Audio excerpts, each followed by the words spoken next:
Women, do you believe this message that as we get older, we're expected to have aging issues, become invisible, be lonely, get weaker? I'm 66 years old and a semi-retired naturopath, and I am going against that media hype that, oh my God, we're getting older and we can't do all these things. We better be careful. No. And it was confirmed when I watched this interview with Carolyn Paul, where she said, listen, 60s is like things that you could do. Why would we stop, right? One of the biggest myths is that aging has all these issues that we have we inherit them from our parents and our family. It's genetic. And I just don't believe that. I think there are some things that are genetic for sure, but the studies are showing like 95% of the things out there that are happening to us as we're aging is not genetic. It is based on lifestyle choices. So when we're eating ultra processed foods, those fried foods, or drinking alcohol and not moving enough and doing all these poor lifestyle choices, that's what's causing the issue. So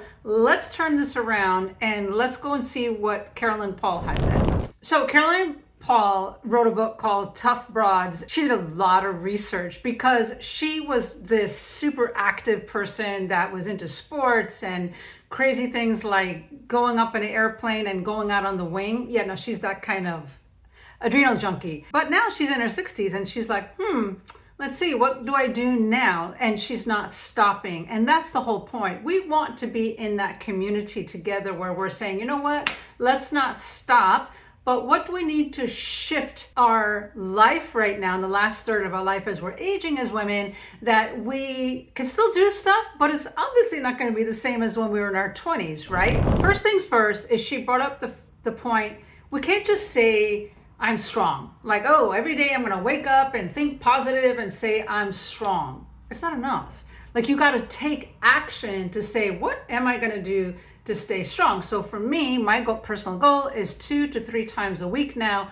I'm doing strength training exercises, right? Lifting a little bit more weight, building up my arm muscles, my leg muscles on the regular, so my mobility is good. Plus, when you get your muscles stronger, especially in your quadriceps and your legs, that the extra oxygen goes into your brain, so now you have better brain health. So it's a win-win. The other thing that she mentioned that I thought was very cool, because she never thought she would do this and it really changed her perspective, she said, learn something new. And because she's a super adrenaline junkie and did all kinds of crazy things when she was younger, she said, you know what, I'm going to study these bird watchers. I don't know how she got in that circle, but she says those people are really present in nature looking for their birds. And she twisted or shifted her mind to realize, you know what, it's being present and being aware and letting nature do its healing, and understanding that, you know what, it's another circle, it's another type of group of people that like to be out there, and let's connect, right?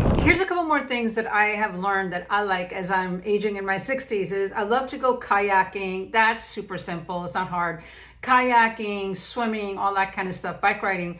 But also doing road trips, right? It's like so much fun. Put the music on and rock and roll it out, roll the windows down and go. You could tell we're old when we're doing this. Yeah, roll the windows down and just go on a short little road trip, explore something new, or go to a botanical garden, or go see a lighthouse, or go see something where you live, and get out of your comfort zone of doing the same old every single day. It's very important to do something new on the regular. So learning a new language, traveling somewhere, road tripping, trying bird watching, something new to dispel this myth that, oh, as we age in our last third of our life, we have these things to look forward to. No, oh, hail to the no. No, we don't. We don't need to be concerned about dementia and all these heart disease issues when we are taking our lifestyle choices and up leveling. So share as a community, right? What is it that you do that's really awesome that you like to do